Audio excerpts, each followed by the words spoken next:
Hello बच्चों। अपना lesson number 3 चलाता है विद्युत विभव एंड विभवांतरण। तो इस लेसन में सबसे पहले अपन इस विद्युत विभव एंड विभवांतरण का बेसिक इंट्रोडक्शन पढ़ाता। इसके बाद अपन विद्युत विभव एंड विद्युत क्षेत्र की तीव्रता ई में संबंध देखा था, ई बराबर माइनस में डेल वी। इसके पश्चात कोई आवेशित अचालक गोले के कारण विद्युत विभव का मान ज्ञात किया था। इसके पश्चात समविभव पृष्ठ क्या होते हैं उसके बारे में अपने अध्ययन किया था। इसके बाद में अपना नेक्स्ट टॉपिक है आज विद्युत क्षेत्र में विद्युत द्विध्रुव के कारण गुणन के कारण किया गया कार्य ज्ञात करना है। मान विद्युत क्षेत्र है ई, इसके अंदर एक विद्युत द्विध्रुव को रखा हुआ है और इसको आपको क्या करना है, घुमाना है। और जो इसको घुमाएंगे, घुमाने में कितना कार्य किया जाएगा उस कार्य का मान ज्ञात करना है। तो अपन सबसे पहले डायग्राम बनाते हैं। ये कोई एक विद्युत क्षेत्र है, ये विद्युत क्षेत्र ई की डायरेक्शन है।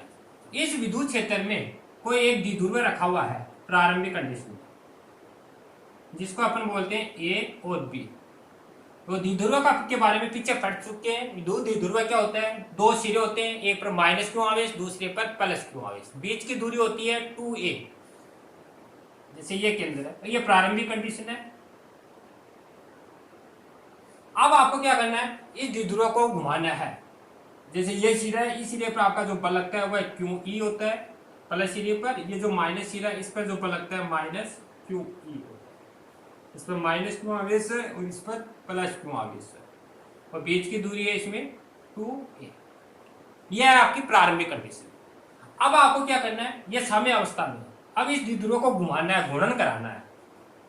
मानिए इसको थीटा डिग्री कोण तक आपने घुमा दिया, यह आपकी नई कंडीशन बन जाएगी। इसको ए डैश बोल देंगे और इसको बी डैश। और ये अपने मान लिया इसको थीटा कोण तक इसको घुमा दिया। अब थीटा कोण तक इसको घुमाया, घुमाने में कितना कार्य किया जाएगा उस कार्य का मान ज्ञात करना है। तो कार्य अपन जानते हैं, कार्य बराबर होता है बल इंटू विस्थापन। अब इसको वर्ताकार पथ में घुमा रहे हैं, तो वर्ताकार पथ में घुमाने में किया गया कार्य कितना होगा, तो वह कार्य होगा बल। वर्ताकार पथ में बल की जगह ले लेता है बल आगुण टो, और विस्थापन की जगह इसको अल्प कोण घुमा रहे हैं जैसे थीटा, तो वह कोण या विस्थापन जगह ले लेता है। तो इसको जब घुमाया जाता है, घुमाने में किया गया कार्य, तो वह कार्य होता है कार्य बराबर डी डब्ल्यू बराबर बल आघूर्ण इंटू कोणीय विस्थापन, कोणीय विस्थापन। अर्थात डी डब्ल्यू बराबर टो डी थीटा। तो यहां पर बल आघूर्ण है और डी थीटा है कोणीय विस्थापन। तो आपको टो का मान ज्ञात करना है। अब टो क्या होता है, बल आघूर्ण क्या होता है, बल आघूर्ण होता है बल इंटू बलों के बीच की लंबवत दूरी। अब बल अपन देख रहे हैं इन सिरों पर लग रहा है क्यों ही, इस पर माइनस क्यों, और बीच की दूरी क्या है 2a। तो बल आघूर्ण टो बराबर होता है बल इंटू बलों के बीच की लंबवत दूरी, मानी आर क्रॉस में एफ। ये अपने पीछे देखा था बल आघूर्ण। अब आर है, आर बराबर तो अपन को दूरी दे रखी है 2a बीच की, और एफ है, एफ की वैल्यू है क्यू ई।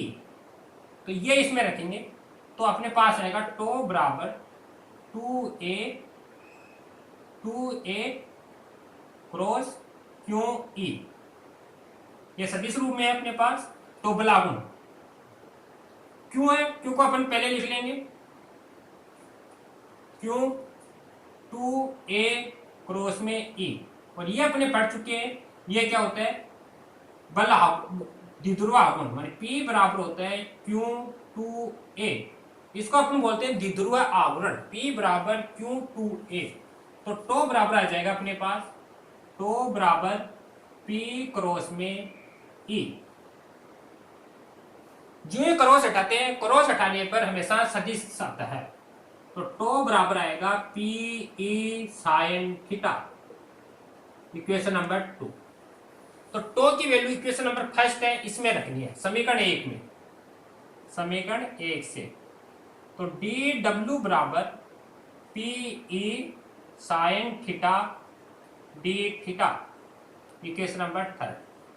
यह तो सबसे पहले अपने अल्प कोण में डी थीटा कोण पर घुमाया था। अगर इसको 0 से लेकर थीटा कोण तो घुमाए तो थीटा कोण तक घुमाने में किया गया कुल कार्य और थीटा बराबर 0 से थीटा तक घुमाना है इसको। तो कुल के लिए इसका क्या करेंगे, समीकरण 3 का समाकलन। तो समाकलन करने पर डी डब्ल्यू है, डब्ल्यू का समाकलन होगा डब्ल्यू इंटीग्रेशन थीटा बराबर 0 से थीटा तक और पी ई साइन थीटा और डी थीटा।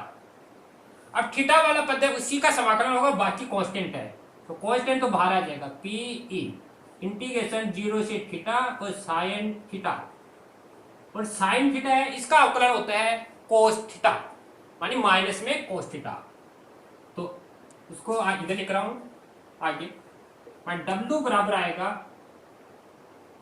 पी ई और माइनस का कोस थीटा। तो साइन थीटा इसका समाकलन होता है माइनस कोस थीटा और लिमिट है 0 से थीटा, 0 से थीटा। अपर लिमिट थीटा है, लोअर लिमिट 0 है। तो P E minus cos theta और थीटा की जगह बार थीटा, फिर सूत्र का माइनस माइनस माइनस प्लस और कोस 0, और कोस 0 का मान 1 होता है। तो W बराबर आएगा पी ई और यहां पर 1 और माइनस में कोस थीटा, यह आपका कार्य आएगा। जब कोई द्विध्रुव है सम विद्युत क्षेत्र ई में रखा हुआ है और थीटा डिग्री कोण तक इसको घुमाते हैं, तो घुमाने में किया गया कार्य आएगा W बराबर पी ई कोष्टक 1 माइनस में कोस थीटा। अब इस पर कंडीशन है, कंडीशन देखेंगे अपन, माने इसको कितने डिग्री पर घुमाएं कि कार्य ज्यादा होगा अधिक होगा। पहली स्थिति है अगर इसको साम्य अवस्था में रखे, अगर ये साम्य अवस्था में रखा हुआ है तो साम्य अवस्था में रखा हुआ है तो थीटा बराबर होगा 0 डिग्री और कोस 0 है, कोस 0 का मान होता है 1। तो ये जो थीटा दिख रहा है इस थीटा की जगह आपको 0 रखना है। तो कोस 0 का मान 1, उस कंडीशन में तो ये 1 और 1 में से 1 निकाला 0, तो कार्य का मान होगा 0। अगर पहली कंडीशन में ये आपको साम्य अवस्था में रखा है तो साम्य अवस्था में लाने के लिए इसको घुमाना नहीं पड़ेगा, अर्थात पहले से ये साम्य अवस्था में है, तो उस स्थिति में किया गया कार्य होगा 0। दूसरी है अगर इसको अपन यहां से लंबवत घुमा दें, थीटा बराबर 90 डिग्री और कोस 90 का मान होता है 0, तो यहां पर 90 रखेंगे तो 90 का मान 0, तो यह आएगा W बराबर पी ई। जब द्विध्रुव आघूर्ण को 90 डिग्री तक घुमाते हैं तो घुमाने में कार्य होगा W बराबर पी ई। थर्ड है आपका जब इसको विपरीत दिशा में घुमा दें, माने यहां पर इसको इधर घुमा दें विपरीत दिशा में, तब थीटा बनेगा 180 और कोस 180 है, 180 का मान होता है -1, यहाँ -1 रखेंगे, माइनस माइनस प्लस, उस कंडीशन में कार्य होगा W बराबर 2PE। यह आपकी सेकंड कंडीशन आई, थर्ड कंडीशन। तो ये अपना एक पहला टॉपिक था विद्युत क्षेत्र में जब कोई द्विध्रुव रख रखा है तो उसको जब घूर्णन कराते हैं, घुमाते हैं, घुमाने में किया गया कार्य। इसके पश्चात अपन नेक्स्ट टॉपिक लेते हैं स्थितिज ऊर्जा का।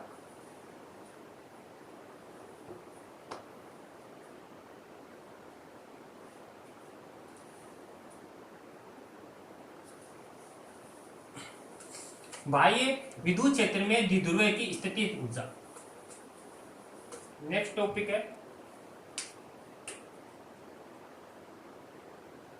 बाह्य विद्युत क्षेत्र में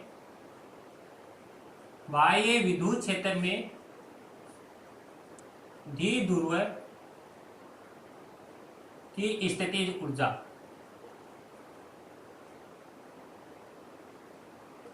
पोटेंशियल एनर्जी देखेंगे आपको की बात, पहले आपने कार्य देखा था, अब स्थिति ऊर्जा देखेंगे।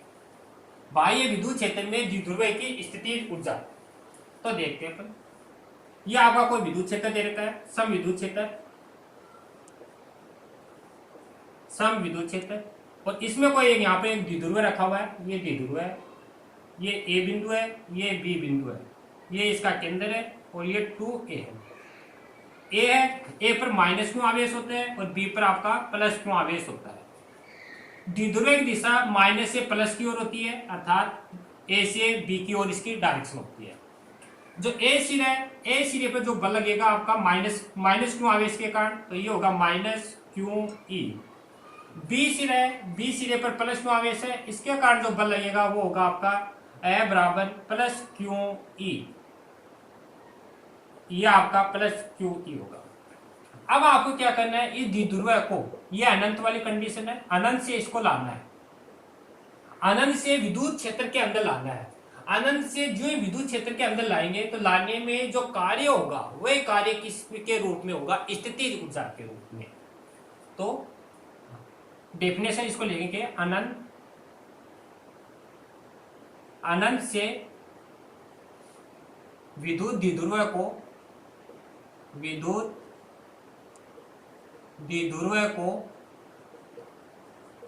विद्युत क्षेत्र में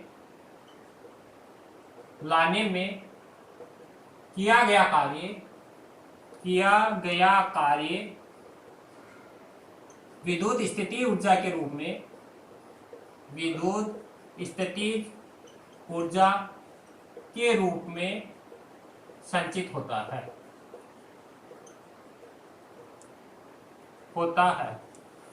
कोई द्विध्रुव है वो अनंत पर रखा हुआ प्रारंभ में, अनंत से इसको विद्युत क्षेत्र में लाना है। तो अनंत से विद्युत क्षेत्र में लाने में जितना कार्य किया जाएगा वही कार्य क्या होता है, स्थिति ऊर्जा के रूप में संचित होता है। तो पहले अपन को कार्य निकालना पड़ेगा और कार्य किस में कन्वर्ट हो जाएगा, स्थिति ऊर्जा के रूप में कन्वर्ट हो जाएगा। तो सबसे पहले अपन इस पे कार्य निकालते हैं। तो कार्य बराबर अभी देखा था, कार्य बराबर होता है बल इंटू विस्थापन। अब अगर यहाँ पे Q0 आवेश है, इस Q0 आवेश को अपन अगर B तक लाएं और B के बाद में A तक लाएं, तो B से A तक लाने में इसको 2A दूरी अतिरिक्त चलनी पड़ती है, अर्थात ज्यादा कार्य करना पड़ता है। तो कार्य बराबर यहां से क्या होगा, कार्य बराबर होगा माइनस Q आवेश के कारण लगने वाला बल इंटू चली गई अतिरिक्त दूरी, अर्थात कार्य बराबर W। अब बल माइनस क्यू आवेश के कारण अपने देखा है माइनस क्यू ई, और चली गई अतिरिक्त दूरी कितनी है अपने पास, 2a। तो कार्य बराबर क्या होगा, W बराबर माइनस क्यू ई 2a। अब इसको सही तरह से जमाएं तो माइनस में 2a क्यू ई, और ये अपन जानते हैं P बराबर होता है द्विध्रुव आघूर्ण 2a क्यू। तो W बराबर आएगा अपने पास माइनस में PE, W बराबर माइनस में PE। अब W है, ये किया गया कार्य किस में संचित हो जाता है, ऊर्जा में, अर्थात W है, इसकी जगह पर लेंगे U, और पहली बार तो 1, U1 बराबर माइनस में PE, ये आपके संचित ऊर्जा के रूप में संचित होगा। मानी जो कार्य किया जाएगा वह कार्य ऊर्जा के रूप में क्या हो जाएगा, संचित हो जाएगा। तो यह अपना पहला एक फॉर्मूला आ गया। दूसरा भी थोड़ी देर पहले देखा था, जब इसको थीटा डिग्री कोण तो घुमाते हैं तो घुमाने पर स्थिति ऊर्जा आई थी U2 बराबर PE1 माइनस में कोस थीटा, इक्वेशन नंबर 2। अतः कुल स्थितिज ऊर्जा तो U बराबर U1 प्लस U2, दोनों इक्वेशन को ऐड कर देंगे, माइनस में PE प्लस PE1 माइनस में कोस थीटा, ये माइनस की ये प्लस की, तो ये कैंसिल हो जाएगी और ये आपका P इससे ऐड हो जाएगा। तो U बराबर आएगा माइनस PE कोस थीटा। तो ये आपके आएगी बाह्य विद्युत क्षेत्र में विद्युत ध्रुव की स्थिति ऊर्जा U बराबर माइनस में PE कोस थीटा, विद्युत ध्रुव की स्थिति ऊर्जा। तो ये आपने देखा था बाह्य विद्युत क्षेत्र में द्विध्रुव की स्थिति ऊर्जा। अब इसकी अपन स्थितियां देखते हैं, स्थायी संतुलन की स्थिति में और अस्थायी संतुलन की स्थिति में। तो 3 स्थितियां हैं इसकी।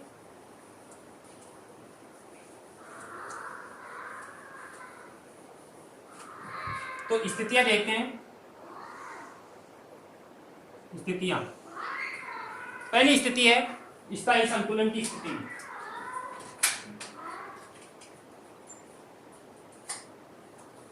पहली स्थिति है स्थायी संतुलन की स्थिति, माने u बराबर सूत्र था u बराबर माइनस में पी ई कोस थीटा। तो पहले अगर द्विध्रुव है, विद्युत क्षेत्र के साथ समांतर स्थित है, समांतर स्थित है माने P समांतर E, तो थीटा बनेगा 0 डिग्री और कोस 0 है, कोस 0 का मान होता है a, तो u बराबर आएगा माइनस में PE। यह कहलाती है स्थायी संतुलन, स्थायी संतुलन की स्थिति। दूसरी कंडीशन है, यह पहली थी। सेकंड कंडीशन है अगर द्विध्रुव है, विद्युत क्षेत्र के लंबवत है, लंबवत माने P लंबवत है E, तो थीटा बनेगा 90 और कोस 90 है, कोस 90 का मान होता है 0, तो u बराबर क्या आएगा 0। तो इस स्थिति में स्थितीय ऊर्जा क्या होगी 0। तीसरी है अगर आपकी बात विपरीत है, द्विध्रुव है, द्विध्रुव है विद्युत क्षेत्र के विपरीत है, तब होगा 180 और कोस 180 है, कोस 180 का मान -1 रखेंगे तो u बराबर PE माइनस माइनस प्लस। ये कहलाती है अस्थायी संतुलन की स्थिति, संतुलन की स्थिति।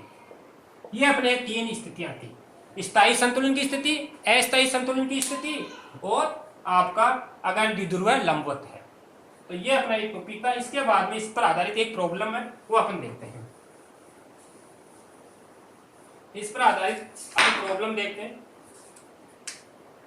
जैसे क्वेश्चन नंबर दे रखा है अपना, कोई एक ट्राइंगल दे रखा है, ये ट्राइंगल है, ये आपका ए सिरा है, ये बी सिरा है और ये सी सिरा है। ए सिरे पर जो आवेश दे रखा है, आवेश का मान क्यू है, इस पर प्लस क्यू, इस पर +2 क्यू और इस पर माइनस में 4 क्यू। और ये कोई समबाहु त्रिभुज है और प्रत्येक भुजा ए है। कोई एक समबाहु त्रिभुज दे रखा है और समबाहु त्रिभुज की प्रत्येक भुजाएं क्या होती हैं, इक्वल होती हैं। और इस भुजा ए का मान दे रखा है 0.1 मीटर और क्यू है, क्यू का मान दे रखा है 10⁻⁻7 कूलम। तो अपन को ये कह रहा है इस समबाहु त्रिभुज के जो शीर्ष है, शीर्ष पर यह आवेश स्थित है, इसके कारण स्थितिज ऊर्जा ज्ञात करो, पोटेंशियल एनर्जी पूछ रहा है। स्थितिज ऊर्जा U का मान ज्ञात करो। तो U का मान ज्ञात करने के लिए पहले एक आपको ये देखना चाहिए कि इसके फॉर्मूला कैसे बनेगा। तो फॉर्मूले के लिए आपको एक सूत्र है n-1/2। ये एक फॉर्मूला, मतलब कितने समूह आएंगे उन समूह के लिए एक सूत्र आपका। तो n यहाँ पर शीर्ष है, 3 शीर्ष है, तो 3 -1/2, तो 3 2/2, 2 से 2 कट गया तो 3, तो इसके समूह बनेंगे 3। तो स्थिति ऊर्जा का सूत्र आएगा U बराबर U12 plus U23 plus U31। जैसे इसको मान लेंगे 1 सिरा है, ये 2 सिरा है और ये 3 सिरा है। अब स्थिति ऊर्जा अपने पीछे वाले टॉपिक में देखी थी, U बराबर था K Q1 Q2/R। ये अपनी स्थिति ऊर्जा थी। K बराबर Q1 Q2/R या R12 भी ले सकते हैं इसको। तो देखो अब अपन को इसका फॉर्मूला बनाना है। पहले के लिए बनेगा K Q1 Q2 और ये दूरी है बीच की, इसको अपन लिख लेंगे R12। दूसरे के लिए K Q2 Q3 R23 plus K Q3 Q1 R31। K तीनों में इसको कॉमन ले लेंगे। Q1 है, इसकी जगह है Q और Q2 की जगह आपका +2Q अपॉन में A प्लस Q2 की जगह 2Q -4Q अपॉन में A plus -4Q Q upon में A। तो K बराबर आएगा 2Q² अपॉन A -4 ने 8Q² अपॉन में A plus -4Q² upon A। Common ले लेंगे 2KQ² अपॉन A, ये कॉमन आ गया। यहाँ बचेगा 1 माइनस में 4 माइनस में 2, 6 और 6 में 1 निकाला 5, तो माइनस में 10KQ² अपॉन में A। ये आपका U आ गया। अब इसकी वैल्यू रखेंगे और वैल्यू रखने पर अपना आंसर आएगा। तो U बराबर u बराबर -10, के का मान होता है 9 इंटू 10⁹ मल्टीप्लाई क्यू का मान दे रखा 10⁻⁻7, स्क्वायर है तो 2 बार लिख लेंगे -7 अपॉन ए है इसका मान 0.1। अब इसको काटेंगे 7 7 14 और 14 इसमें 9 निकाले तो 4 5 बच गए 5 और ये एक पॉइंट है, पॉइंट हटाएंगे ऊपर 10 लगेंगे तो 100 हो जाएंगे। 100 मल्टीप्लाई 9 इंटू ये आपके -5 10⁻⁻5, ये 10⁻2 है, 2 इसमें लेस किया 10⁻3 तो 9 इंटू 10⁻⁻3 जूल, यह आपकी स्थिति ऊर्जा है। तो इस तरह कोई डायग्राम दे रखा आपको और डायग्राम के द्वारा अगर स्थिति ऊर्जा बूझ रहा है तो इस तरह आपको स्थिति ऊर्जा निकालनी है। तो सबसे पहले आपको समूह देखना है, कितने समूह बनेंगे, ये फॉर्मूला है। जैसे वर्ग दिया होता तो वर्ग के लिए अपन क्या करते हैं 4 लिखते हैं, यहाँ पर 4 -1 तो आपके आ सकते हैं 6 समूह बनते हैं और उससे अपन को स्थिति ऊर्जा अपन याद कर सकते हैं। तो ये अपना लेसन था विद्युत विभव एंड विभवांतरण। तो ये लेसन अपना कंप्लीट है और कोई प्रॉब्लम हो तो अपन नेक्स्ट वीडियो में सोल्व करेंगे। थैंक यू बच्चों।